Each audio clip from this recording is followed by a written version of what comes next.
Niger, and let me go and see what let me make something better for myself out there. Our guests today, I'll leave them to introduce themselves. I'm Faith. My name is Deva Mom. Hello. That's Maria. And my name is Josiah.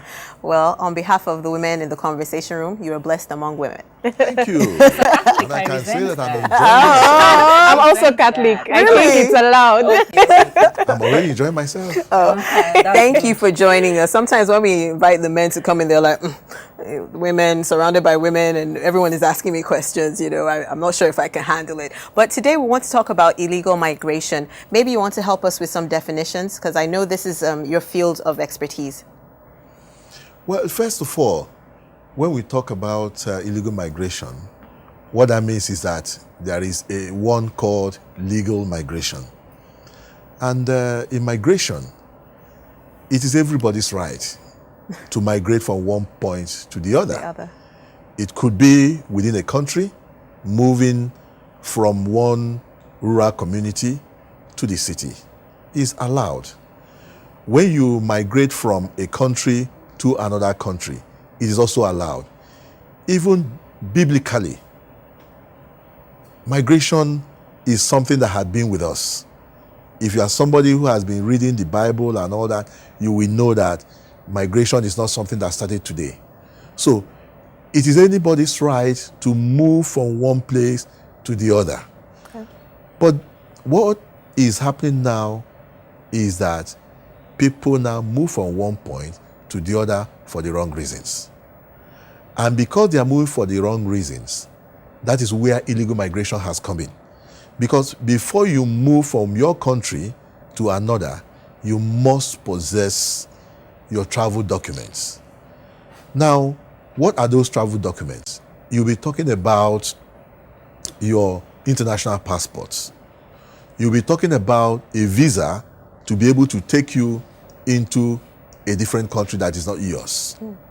But what we have today is that people are desperate. I know. To move from one country to the other in the name of looking for the greener pastures. And that makes them now move to countries that are not theirs illegally. And that is where illegal migration comes in. All right, we have a short drama skit that we're going to watch about illegal migration, which I think is going to be a food for thought and will set the conversation for the rest of the program. This is Conversation here on NTA. We'll be right back after this.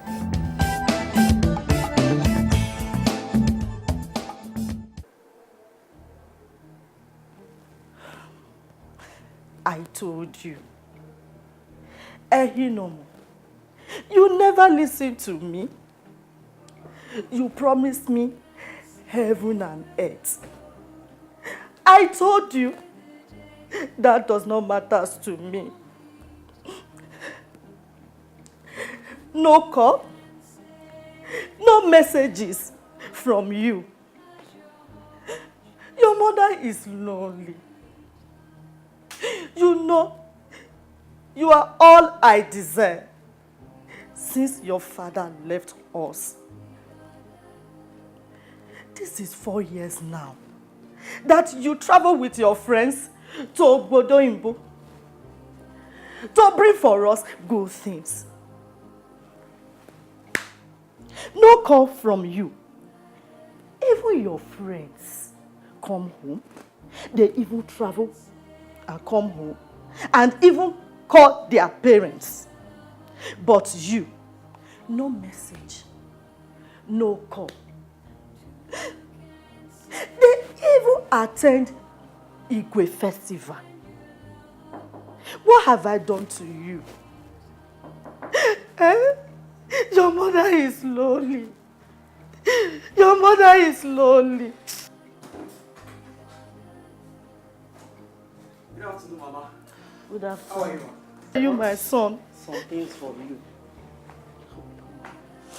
You are still crying? Oh, Mama. I've told you not to. We are here for you. Look at me. I'm here for you. You shouldn't be doing this. Yes, I know. But where is Ehinomo? You travel with him, but you came back.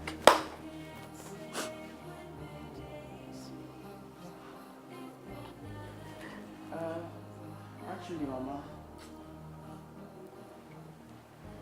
that is true. I actually traveled with him. We went together.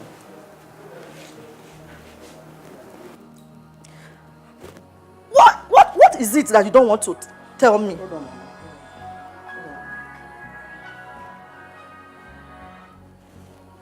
Hold on. Yes, I was there now. I did go. Bros, the thing I do, I don't know if you talk am. Okay, you dey come. Please come. Please come. Okay, boss.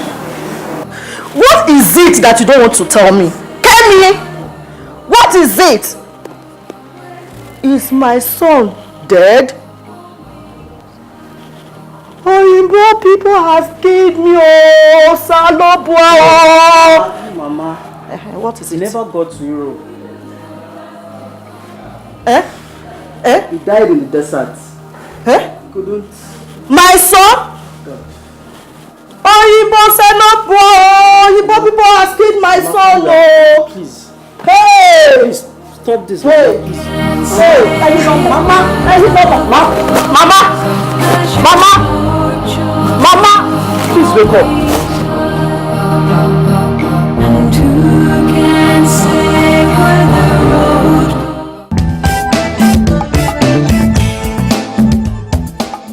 Okay, so that obviously didn't end too well, but the purpose of this conversation is not to strike the fear of God into anybody who wants to travel. You're not all going to die, and there are people who have taken risks, even bad risks, that have paid off. What we are saying is you need to think on your feet and not be nearly so desperate, right? Yeah. Because it's not all sunshine and roses over there. Yeah. Now, I remember that you said something about the reason it's illegal migration is because people travel to go and do the wrong thing. What about people who obtain legal documents and still do the wrong thing? Purposely, they get legal documents, everything is in order, but they're leaving Nigeria. So they can go and be a prostitute where nobody knows that I'm a prostitute, and then come home with all this money and everything. Although most of the time, people who leave illegally are more likely to, go undercover and go and do some of these things. I was just thinking, what's the correlation between getting legal papers, and then what your intention is when you get over there? No, what I was actually saying is not going there to do the wrong things. I'm talking about trying to migrate The wrong for way. wrong reasons. For wrong reasons, okay. Okay? Okay. Yeah, Okay. that's the point I was trying to- Migration for wrong reasons, not to go and do the wrong No, thing. no. Clarify. Yeah. What I mean by that, when you talk about to migrate to do the wrong things, what that means is that you are leaving the shores of your country to another country with the purpose to go and do something that is not even within the law. But when you are talking about traveling for wrong reasons, one, you are in Nigeria. Just because there are some challenges now, you now think that the grass over there is greener. You think that when people go out there, they plug money on the streets. What that means is that you are seeing that place as a place where you can pluck money from the trees, but that's not the situation. Now, you are going there not because you really want to go and find something useful to do, but you are going there with wrong impression of what you will see there. You are going there with a wrong impression of what is likely to happen there.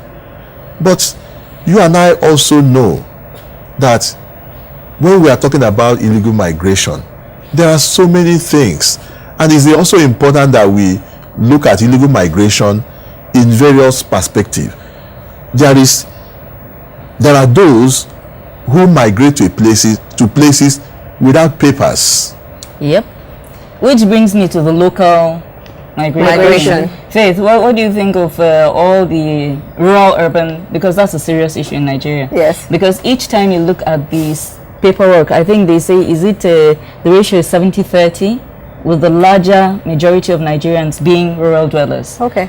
And most of them don't want to continue in that circumstance where you don't have electricity, you don't have basic water, basic amenities. So you have quite a large number of particularly young people migrating from our rural areas to the cities, and you don't need paperwork for that. Do you actually need paperwork to move from One part of Nigeria to the next. I don't. You don't. It's just to widen your own beliefs. Okay. You've seen, okay, you have a neighbor. He went to the city. He came back driving a car. You don't know what he's doing there. But because he came back driving a car, you feel you want to go to also and drive a car. Yeah. That's the mentality we youth actually think right now. We feel since he went there and got a car, why can't I go and get a car? Then you get to the city, the first thing you see are big houses, big house, wider streets, and then you get confused. You don't know what to do. Yeah. The first person you meet once you come to the city is the what they call them agbero, right? Yeah. You meet them and they introduce you to things that you're not even supposed to do. You wouldn't actually meet the right people except you have someone who you're actually going to meet to introduce you to businesses, maybe sell, buy and sell in the market. Yes, so it's actually very difficult. And so But Nika, what do you think? I mean, Well, I wouldn't wanted want to to- live out the rest of my life in the village. No, I wouldn't. I wanted to ask him if I happen to find myself in Ghana and plant myself there. Does that qualify as illegal migration? No. If you leave Nigeria properly, with all your Because travel it's ECOWAS now, so I can go and settle in Ghana. but even at that, do you have the ECOWAS passports? is it valid? Is it valid? Remember, every passport that you have also has an expiry date. Okay. Now, if you live here and move to the next ECOWAS country, what that means is that you must have your valid passport. If you don't have it, first of all, you are there illegally. Okay. Even at that, it's not as if you just enter that country, you begin to work. You must also seek permit to work in such a place. Yes. Where you don't have it, you are also working there illegally. Okay? So, if you move from any country to the other and your passport or your document, including visa, has already expired, you are also living there illegally. You have also become an illegal or irregular migrant Yes. in such a place, and you don't have any reason to continue to be there. That's why you see some of our people, when they travel and their papers have expired, they begin to run from one city to the other, Yes. and in that they run into all manner of dangerous situations. That's also where you get people who change from what we call smuggled migrants to a traffic victim. How? You have moved out of your country to a country where you don't have papers to be in. All of a sudden, you now discover that your papers have expired. You do not have permit to remain there. And what do? You now run into problems. The next thing is that you run into the hands of criminal gangs who are traffickers themselves, and they hold you and begin to tell you, this is what we need to do for you. Okay. And that is where you have now become a victim of trafficking. When that happens, whatever they tell you, that is what you will not do, because you believe that they also protect you. But even apart from that, I understand that there's this mafia-like kind of setup we have, syndicates that we have right here in Nigeria that run around harvesting particularly young women with promises of taking them outside the country where they can go and work as nannies. They can go and work as nannies or domestic help. You're going to get paid in pounds and dollars, and over there that it's very hard to get nanny and all these things. If you're willing to accept just a little lower than the other people, you make a lot of money. You'll be sending, and then you go there and then you discover that sadly enough you're now part of a sex slave gang, Yeah, where you know you have to Racketeering. to sell your body to bring returns, because they are now holding your international passport, and if you don't bring so much money you cannot ransom your passport so that you can leave the country. And I mean, it's really sad, but I do understand that there is such a thing, and it's a thriving concern right here in Nigeria. It is happening not only in Nigeria, it is happening also in many countries, especially the developing countries. Wow. Okay? Because somebody capitalizes on the poverty around you. Somebody capitalizes on your own ignorance and begins to tell you that this other place is better than where you are. It also happens even within the country. Somebody capitalizes on your poverty in your village and tells you, I want to take you to Lagos. I want to take you to Abuja, where you begin to work, or take you to school, where you will have a good quality education. I will sponsor you. I will get you a job. This is the same promise they give to those who they take abroad. And you get there. If you are lucky, you go by air. If you are not lucky, I like the way you put that. I like the way you put that, because there's a whole bunch of Nigerians trekking through the Sahara Desert right now. And braving the oceans and everything. And many of them have died along the Sahara Desert. Many have died on the sea. Now, when you are lucky to even get to the place, if you are a lady, the first thing you see is somebody welcomes you very well, and skimpy clothes. For the first 2 days. They may not even give you the first 2 days, because some of them may have promised some customers that we have new fresh consignments coming, and the customers are waiting. They want this fresh blood from Africa. You know, and you come, they give you skimpy clothes and tell you this is a so person. He will put you through, and because the person has been there, he's already an old hand. Old hand. He tells you how it is done and blah blah blah, and you'll be shocked that maybe that night they will tell you it's time to work. I'm interested in when you talked about a trafficked victim. I'm a mom. I also work. Would you categorize the Cotonou girls? I don't know how else. The girls that come in from Benin Republic to work in Lagos, because I lived in Lagos for a bit. Are they trafficked victims? In the case where the mother of the girl herself, I said, okay, go to Lagos and work. Will I be wrong for employing that young lady? First of all, this lady you are talking about, does she have any travel documents? Okay. That is one. Okay. Because most of these people you are talking about, what do? They go to Cotonou, they begin to harvest these girls or boys, and then bring them to Nigeria. Begin to go to from one house to the other, or one shop or the other. Begins to hand over some of these girls or boys to them, negotiate for the pay of those people. Some of these people, they go to Cotonou and some of these West African countries, begin to harvest some young people with the promise that they are going to Nigeria to give them a job. And you know, Nigeria to some of these countries is like what the US, parts of Europe are to many Nigerians. As Nigerians are looking up to those countries to go to, some of these countries are looking up to Nigeria as a destination. Now, when they come into a place like Lagos, they are distributing these children to various households, to various shops, and they are negotiating for their salaries, including the money they used for transportation. Now, these children are underaged in most cases, and the madam or the man who has taken these children now abuse them, use them for various form of child labor. No pay, because he has paid somebody. Okay. The person has collected the money and is gone. Now, you have seen a slave in your hands, and you begin to enslave this person. And it's very painful. When the law enforcement agencies or officers come to your doorstep, Yes. you will go in for it.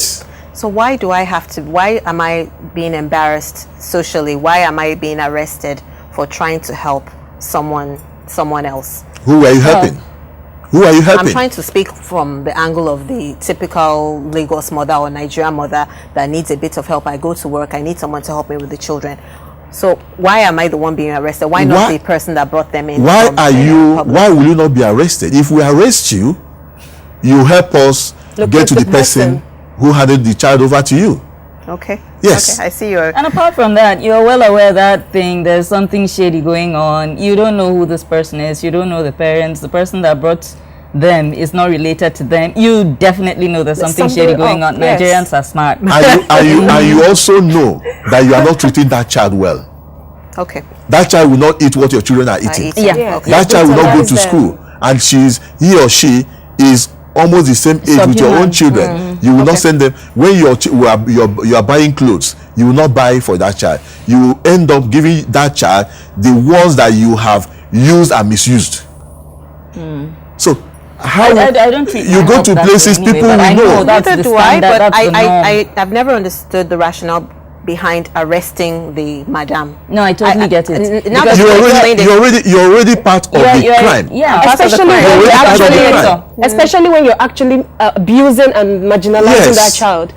If you're arrested, I don't think you even have a right to complain, because you know what you've understand done. that. Especially when you come to the female maids and house girls. I just you want see some that It's for Nika right now. Our questions are you going. I'm see getting some that worried. when they remove their clothes, you Yes, see iron, Oh, yes. iron marks. Yeah. on Oh, the yes. body. It's painful. Okay, let me give you an example. In Naptip, where I work, we once arrested one big woman. I won't mention where she worked. Okay. One big woman. We arrested her. What was her offense? She had a 9-year-old girl from Benin Republic who was her house help. Okay. Good. Even if you are living with this girl, if you are treating this girl, well, people may not know that such a thing is happening in your place. Not your... But this woman, this child, cooks for her At the age of 9. at the age of 9. This child does the laundry for her. Now, one day, the girl was ironing the clothes And burnt something. and burnt the clothes. And madam went ballistic. And madam Use the iron on her. used the iron. No way. No, she they came home. happens. She came home, It's normal. saw the clothes, put back the iron on plug the iron, and when it was now hot, she burnt here, Not in one place. No, remove her clothes, burnt her bum, A 9-year-old and child. yes, many other things. So neighbors saw it and shouted for help. She took this child, went to hide her somewhere else. Unfortunately, she did not even take this child to a hospital. So it was when Naptip arrested this woman, we even saw Other... injuries on this girl's head. She had been using the heels Of her shoe. of her shoes to beat this girl. Eventually, this woman was convicted. Some people are monsters. Yes, they are. And you wouldn't know when you see them. No. But They're in boardrooms. with something like that now, will you be talking about the person who brought her to her? No. That's the kind of thing that we're experiencing. So mothers have to be very careful, because most of these things, it is our women. That's what, because Yes. I mean, Most of it conversations is our about women, the women that are most doing times. this. When you talk about men in some of these circumstances, you may talk about somebody who is trying to abuse, Sexually abuse usually not the trying. girl. They usually Yes. They Yes. usually do molest these children. I mean, but the pedophilia is women, everywhere on Instagram. the type of wickedness, they expose these children to is unbelievable. And it's good you people are women. Yeah. Yeah. How can I we feel help? there should be an How education. can we, as women, help? Is it by seeing these kind of things in our friends' houses and speaking up against it? Is it by seminars or conferences? How do we change the mindset? Because this evil madam thing, it's becoming stereotype in some, the house help and the evil madam. What can we do at this stage to make things a bit better? For me, like my Director General Julie Donnelly will always say, if you see something, say something. Don't keep quiet. Most of us, both men and women, we are living in silence. You see a crime being committed, you keep quiet. And it's not your concern. Yeah, it's not your concern. No, for the sake of peace. It's not my business. Even in traffic, when you see someone is being jumped with a gun you just move your car. It's not my business. And move on. Well, with the gun, I will definitely move on. You're scared. Hello. Yeah, but you see, the point is that the culture of fostering that we used to know, we should keep imbibing such. If I may jump in here. Yes. Nowadays we've borrowed so much of Western culture and values and everything. And then all of a sudden, your 10-year-old shouldn't wash dishes. It's child abuse. That is wrong. Your 7-year-old cannot finish his meal and take the plate to the kitchen. It's child abuse. We grew up in our culture. In our culture, children are given age-appropriate chores. Yeah. So it's normal for children to work in African culture. They don't die of it. It's when you give a child work that is way beyond their physical capacity, in my opinion, that it becomes abuse. Yes. However, go to the average village, watch 5-6-year-olds. They are street smart. They are good to go. They can look after themselves. And they are well integrated into the home. Everybody has something that they're doing. They are capable. They take care of themselves well, compared to their 5 or 6-year-old counterparts in town, who maybe are still feeding Indomie and some. It's annoying. They're not sharp. I don't see anything wrong with age-appropriate chores. Sure. At this level, you should be able to do this and this. At this age, you should be able to do this, so that even if you bring that child from outside, give the child age-appropriate chores along with your children. For instance, I have a maid. First of all, my maid is an adult, right? Or a house help. She's an adult. She's well into her 20s. She has Sundays off. She comes and goes. She comes in the morning, by 6-7 she's done. She goes. The only thing she doesn't eat in my house is what she ordinarily would not eat. So if I prepare the kind of food that for instance, she says that she doesn't eat beef. She will prepare Indomie or whatever else works for her. But it's not because, this meal is too special for you to eat. No.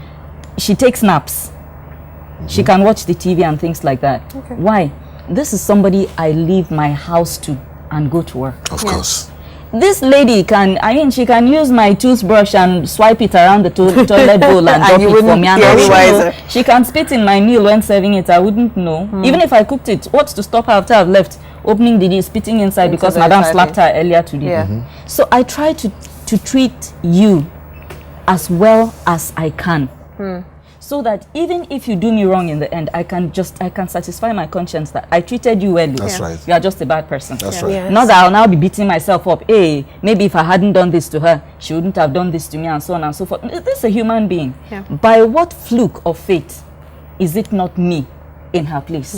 Why am I not the maid and she my madam? It's just God. So why do you bring somebody into your circumstance and then begin to treat them like a slave? If I bring a young girl from the village today, if my children are watching TV, she'll watch TV. If they are doing chores, she will do chores. Nobody will get treated special. If I'm buying them Christmas clothes, I'll buy for you. I'll send you to school. That's what I believe. You know why? I don't believe connection is by blood. If you bring this child from the village and you treat the child, you'll be shocked. Maybe it's this child that will treat you even better than your own biological child 20-30 years from now, because that child will look back and say, hey, this auntie treated me well when other people were bringing people from the village and treating them like slaves. You never can tell. You don't know what tomorrow will bring. So why will you bring somebody into your home and then begin to, what's that? Lord over them. I don't believe in that. Mr. Josiah, I would like you to tell us about some of the efforts NAPTIP is doing. Are you talking to the youth more, or are you talking to the people on the streets more? What are the efforts right now about illegal migration? How are you trying to curb it as an agency? You know, as an agency, we have what we call the four-prong approach. Okay. 4. Yes. Okay. We talk about prevention. Okay. We talk about protection, prosecution, and partnership. Okay. Because this crime is one that we need everybody on board. We can't do it alone as an agency. So each and every one of us must do something. And in dealing with all of this, we also have what we call whole of government and whole of society. Okay. Whole of government means every part of government, federal, state, or local government must play a role. Okay. Talk about whole of society, everybody must do something. And awareness creation is key to what we are doing. And we take this awareness creation to schools, to worship centers, to the rural community where most of these victims come from. Okay. We take this into those places. We even have clubs in the schools. What are they called? We call them at the primary and secondary school, we call them anti-trafficking brigades. Oh, okay. At the tertiary institutions, we have them as anti-trafficking vanguards. Okay. Okay? So we use all of this to do some of these campaigns. Even in the rural communities, many rural communities that we go to, what we do is that after campaigning, holding meetings with the community leaders, talking to the community people at a rally, maybe in their village square, we also have what we call advocate groups. Okay. So that they can also help us when we have left the place. So are the advocate, is that where the partnership comes in? Are those the people you partner Yeah, with? that's part of 'Cause I was partnership. going to say, who do you partner with? It's definitely not the No. madam, because the madam is... No. in the That jail. one is a She's in the criminal. cell. That one is a criminal. No, the partnership, when we talk about partnership, we are talking about various organizations that we know should play one role or the other. We talk about even the media, Okay. women organizations, the UN organizations, foreign organizations. We partner with them because it's not just a Nigerian matter, it's an international It's an matter. We international call it human trafficking on its own, which is part of illegal migration, is what we call the modern day slavery. Okay. Yeah. And what is happening now is modern day slavery, whether we like it or Whether not. we like it or not, But it's true. an interesting point is this: how are they able to source these legal documents? Is there some kind of how do they obtain these illegal documents? Who is responsible for getting that. illegal documents across to Let's these give a people minute that to need them? think through all that about illegal documents, because I know that you have some good stuff that you're going to tell us. It would be We'll nice take- to know how they're able to get these. We'll take a quick these break. things, yeah. Conversations here on NTA talking about illegal migration, and we'll be right back after this.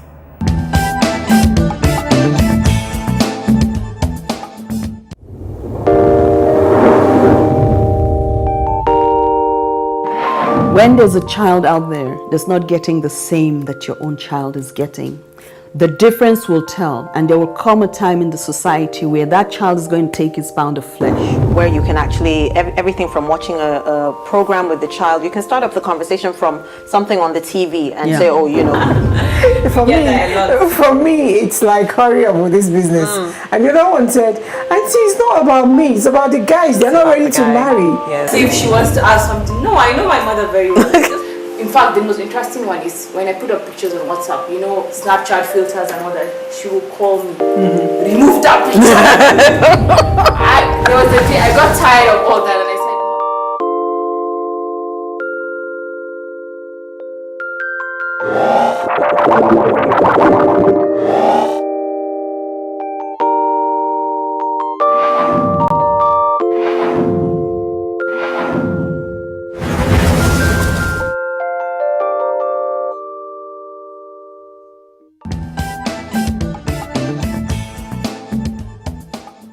You're in the conversation room here on NTA. We're talking about illegal migration, and our expert in the house, Mr. Josiah, has been giving us lots of insight. We've been throwing a lot of questions his way. You were going to tell us about illegal documents and how people are even able to get their hands on it. Yeah. Well, what I will tell you about that is that right now it's quite difficult to get illegal documents because of what the Nigerian Immigration Service has done.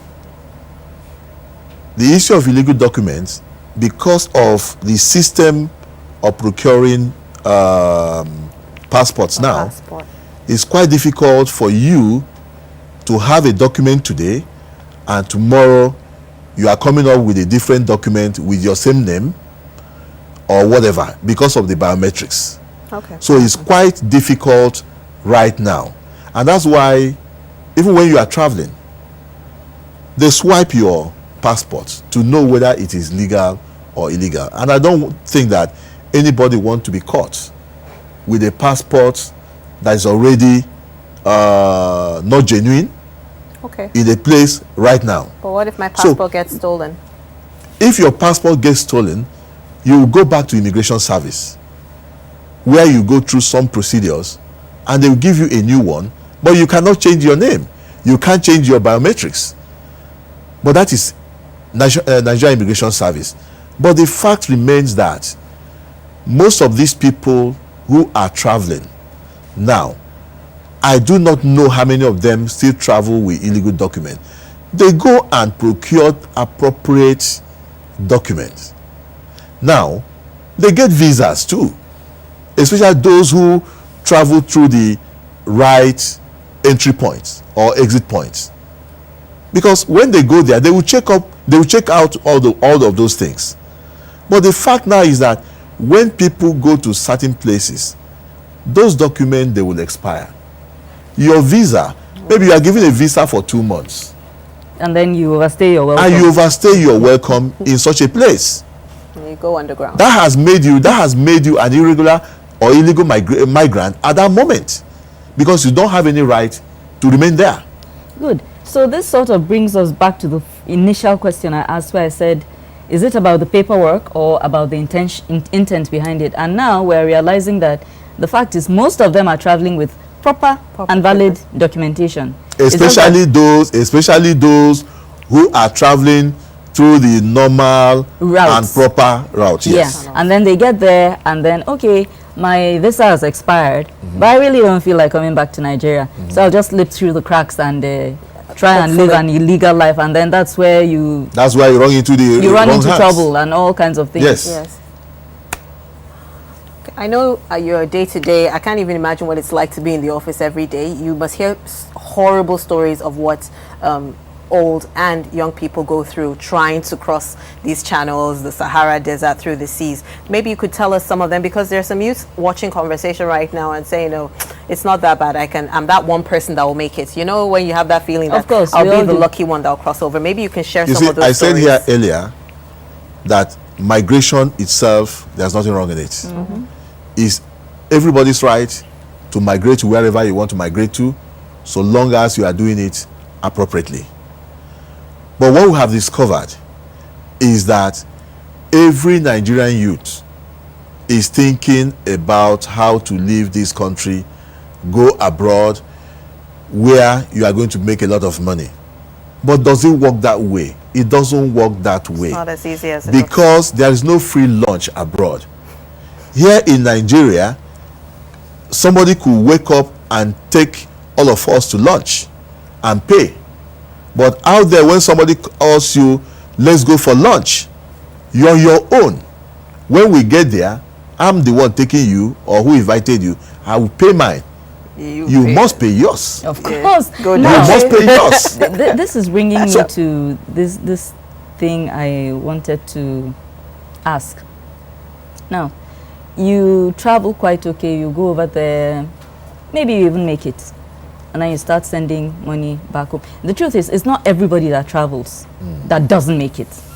Some do make it, and maybe they become the poster boy for other people who, because I know one person who traveled illegally like that, and he's doing pretty well in Canada. And I happen to know his dear Igbo brother who is also trying to, he went through the Sahara Desert route and everything, and he's in Canada and he's really doing good for himself. Yeah, he keeps sending cars home for sale and all that. That must be one in amongst many. Yeah, that's not the norm. Yes. But every now and then you stumble upon one or two of such success stories. Yes. But don't you think that, you see, this mentality of grass greener, Yeah. it's a human thing. It's a human phenomenon. That's why people cheat even in marriage. You're married and then all of a sudden, oh, Emeka is such a wonderful man. He's the person I should have married, and so on and so forth.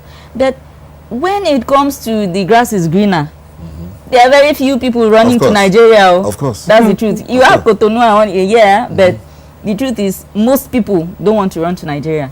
Does that not speak to the fact that there is something wrong?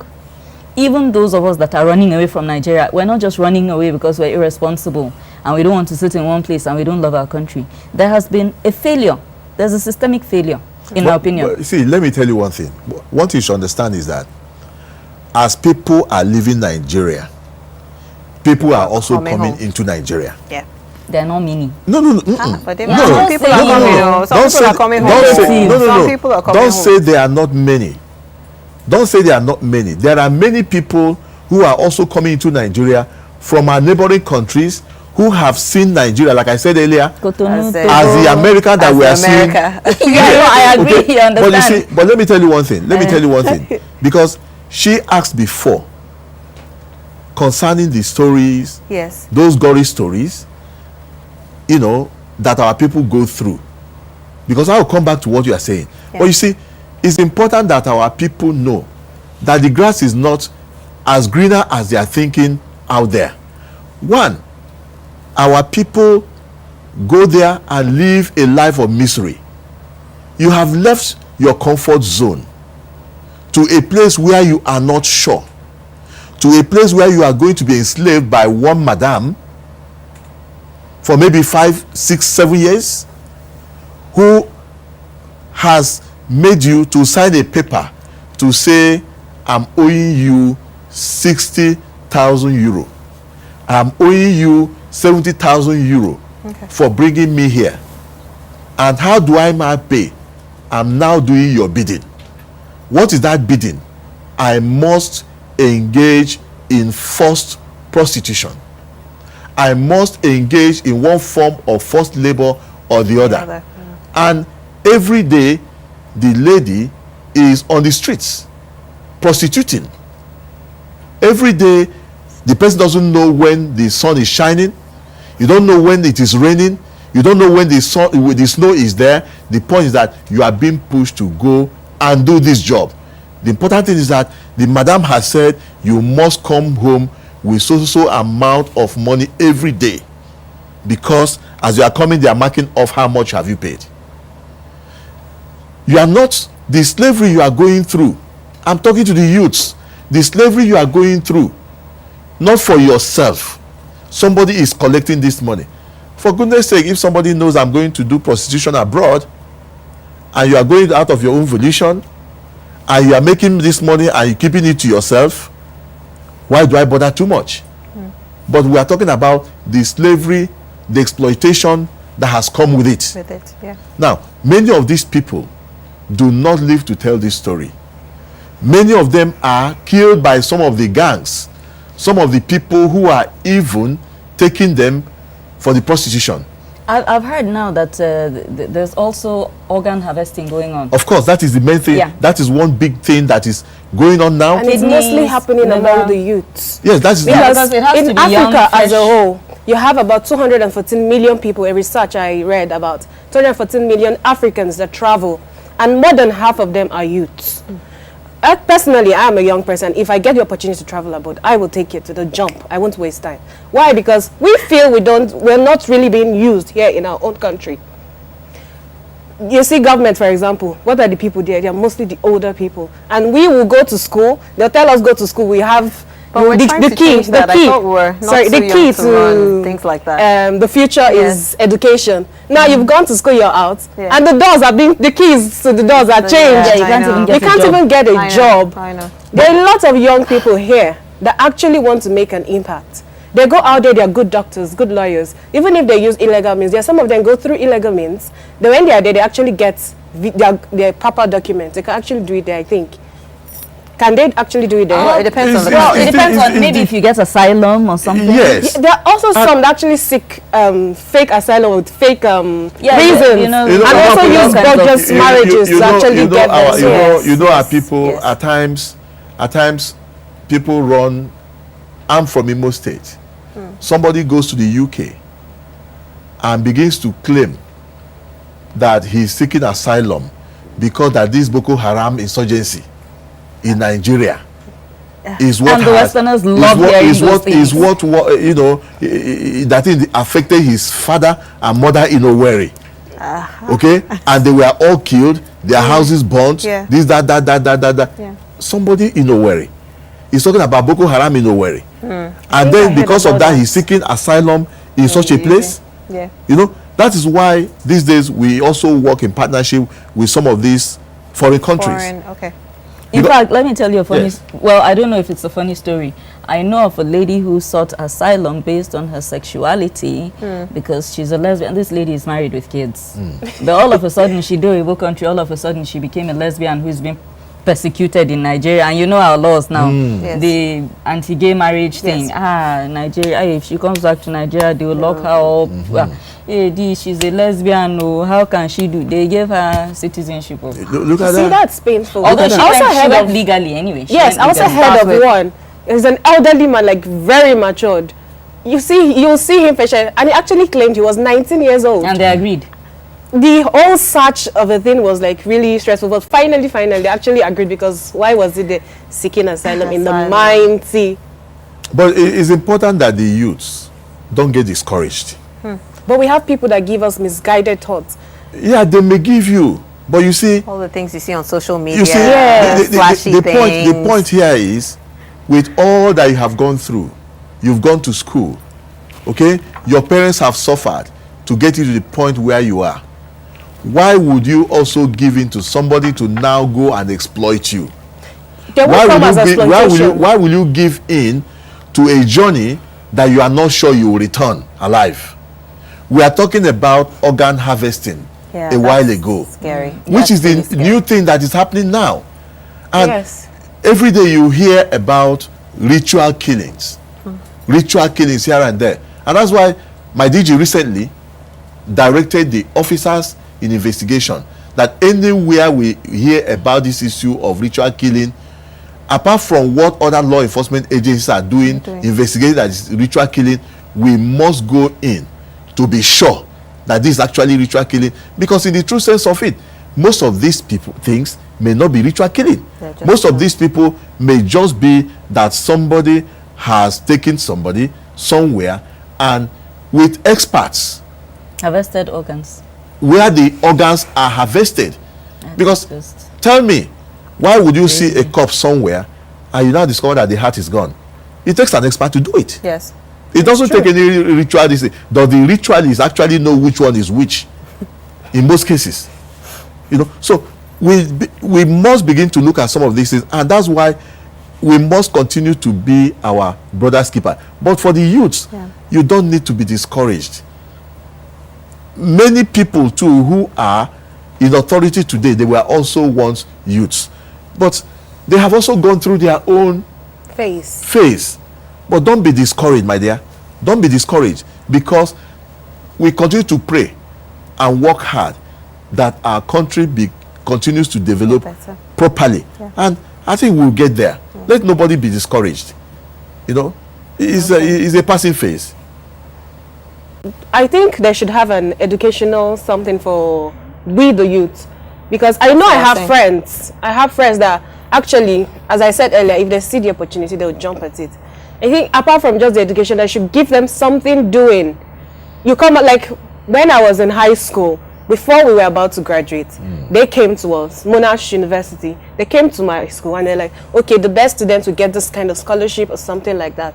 Why don't they come to the universities, companies, come to the universities and pitch to students? This is our company, this is this. And again, check the records of such students, own all the students, and then allow those students also pitch to them what they can offer, and take it up from there. That's a good idea. Just allowing them hustle for job, carrying fire here and there. You tell someone that you need experience of 15 years. How? Where? When?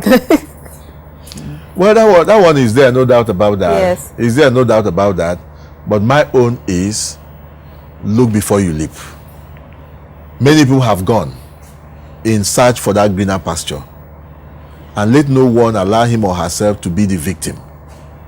Because many people that have gone out, many of these youths, I do not know how many of them were able to reach this nation. True. Neither do I know how many of them will return alive. Yes. We have seen many of these people, because like the story I was saying earlier, you discover that somebody is even getting to the point of completing the payment or the debt they put on her. Yes. And you discover that what is in her mind at that time is, oh, very soon I will have my freedom. Then I will now begin to recruit People. Yes. people. Yes. You now discover too that some of those women, when they look at you and discover that, okay, you will now come into competition with us. With us. When you finish, what would they do? They push you out to security. Yes. And you are arrested.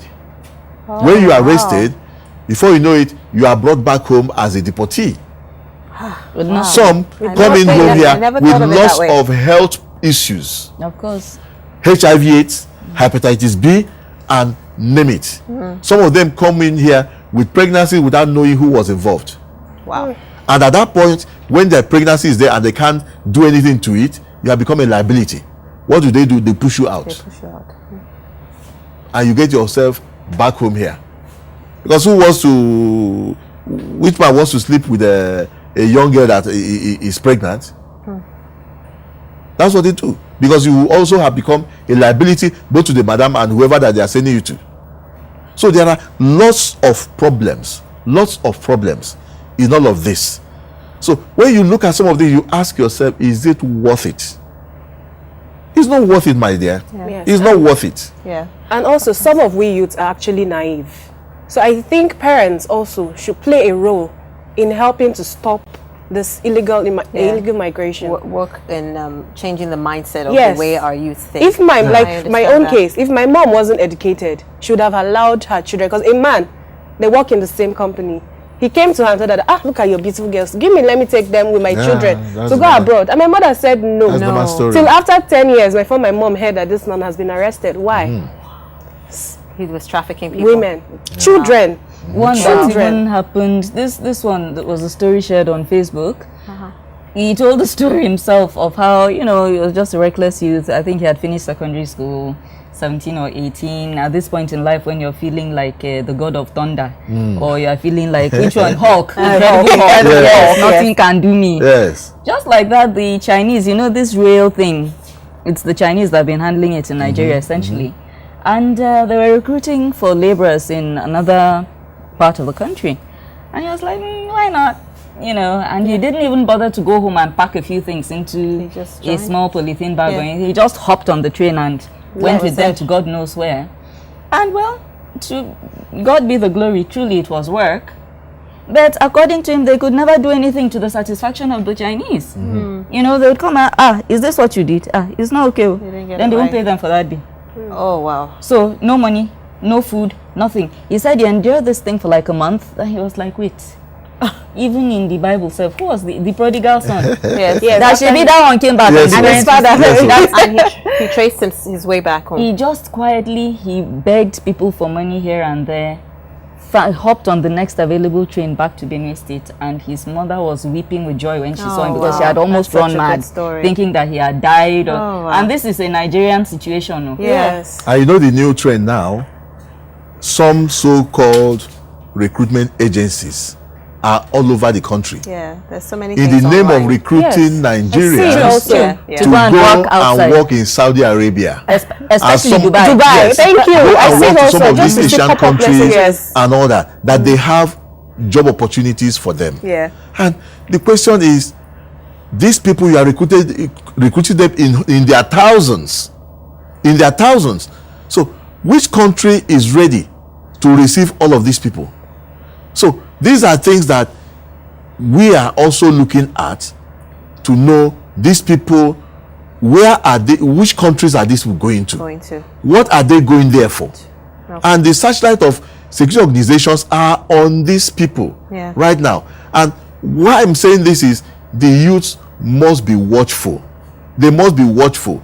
It's not every opportunity that comes that is a good opportunity. True. We have had an opportunity, a problem, an issue before in Lagos. Somebody woke up one day and said that he has a license from Canada to recruit thousands of people, professionals from Nigeria to Canada. And before you know it, this man has already collected not less than 12,500 Nigerians who he was charging 150 per person. That's good money. To take them to Canada. 150,000, yes. right? But you know the funny thing? Nigerians were falling all over themselves. Some people were paying up to 2.5 million to be prioritized, among the first people. Wow. And by the time we got this information in NAPTIP in Lagos, the guy had and went into that investigation, the guy had gone. He'd gone. And we went into his office with court order to go into the office. We went in there and we saw these passports of people stacked into big cartons in the place. Goodness. And people were gathering in the place because they had been told, we will travel on so day. They will travel on so day. No single visa was in any of those people, those things. But the list was 150,000. My goodness. Mr. Josiah, thank you for coming in to the conversation room and enlightening us on illegal migration. It's been really good having you here with us. Our social media platforms are still available. They're up on the screen for you. We'd like to hear from you. You might have a personal story that you would like to share with Faith and Divan and myself about illegal migration. Our Facebook handles, our Instagram handle, and our Twitter. It's there on the screen. We'd love to hear from you. My name is Nikki. I'll be signing off, and I'll leave my ladies to do that as well. I'm Faith. Goodbye. I'm Diva Mom, and please, I'm not saying all Chinese are bad. I'm just talking about a particular incident, please. So. All right, Mr. Josiah, you say goodbye too. All right, thank you so much. I'm Josiah. I've enjoyed my stay here today. Thank you so much, and see you again soon in the conversation room.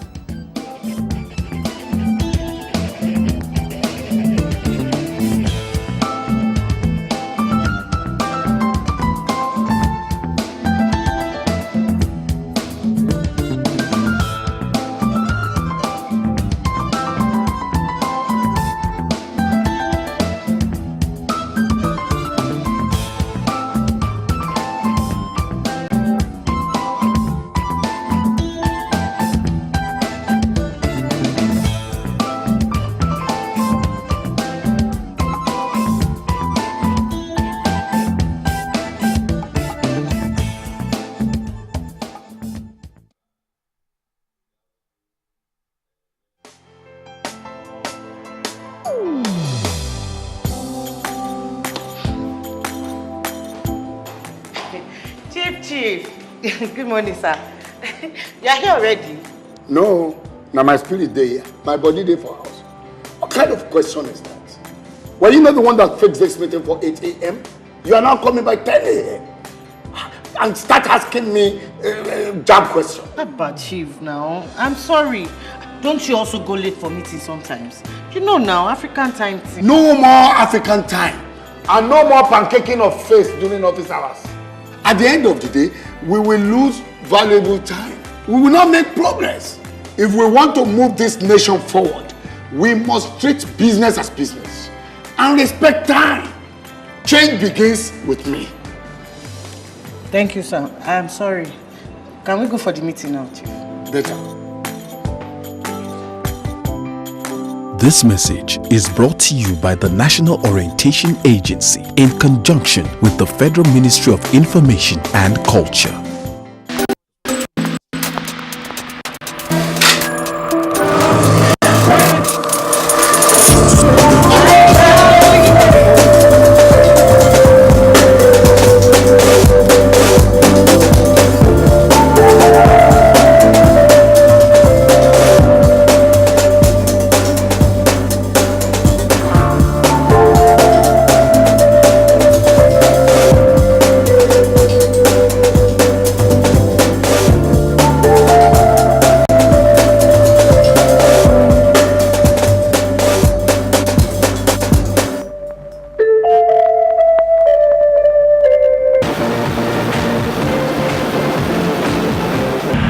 appreciation of art goes with our power of sensitive perception and intellectual understanding. Art requires training the eyes and ears to perceive and enjoy specific qualities and forms in art.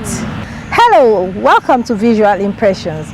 My name is Diseye Ukbaka. Today on Visual Impression, we'll be talking about textile and local craft. Textile comes in various ways, and batik is one of such. It is well accepted in the world of fashion.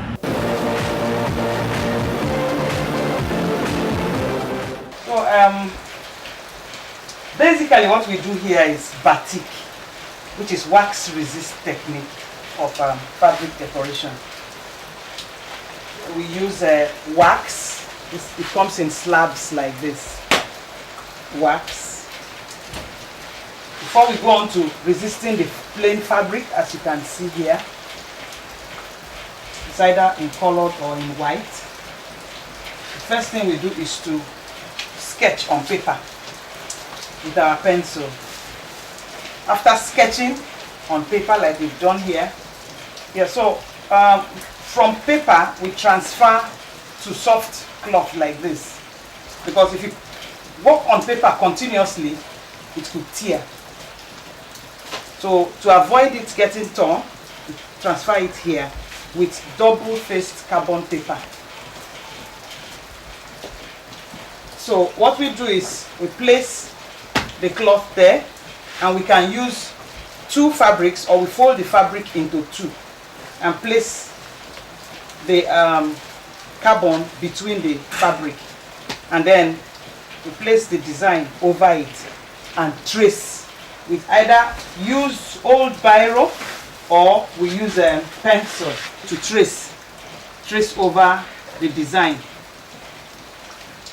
After doing that, then we break this wax and put in a pot, like you can see here now. Allow it to dissolve to liquid. When it dissolves to liquid, we now go on to cut our foam to pencil form. It will have a tip mouth like a pencil, and we use it over the cloth.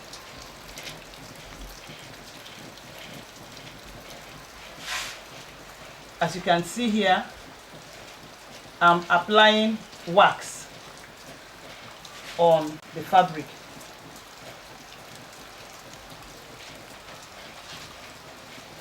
This is pure freehand method.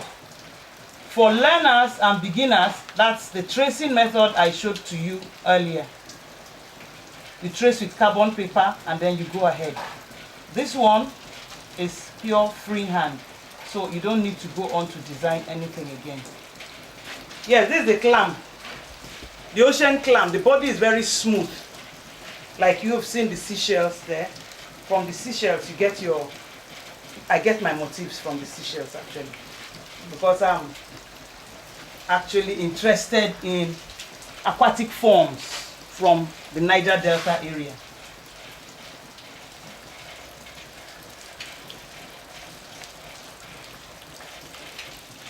And for your repeat method, you have different repeat methods. This is OG repeat. You can see how it's coiling. It's OG repeat combined with simple pattern repeat.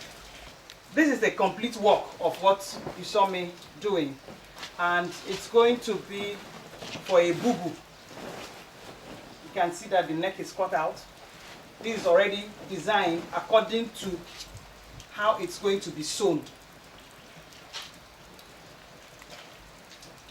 It's going to be dipped in dye, and then we'll use starch. What we use is pure cassava starch in this form, and then we mix it to paste. Mix it to paste, and then we add kerosene to it. I've already added some kerosene to it. That will help it to give the fabric a shine. When it's ironed, when it's dry and it's ironed, you will see it glittering. It's because we add kerosene to the starch before we iron it. So that's the final finish. When we go out there to dye, there are certain things we don't do indoors because of the fume and for safety reasons. So when this work will be sent to the dyeing section, it's very important to wear hand gloves. Hand gloves, the nasal mask, so that you don't inhale dust from the chemicals, because they are very dusty. They come in powdered form. We use hydrosulfite and caustic soda. And then we also use the dyes. They come in different colors.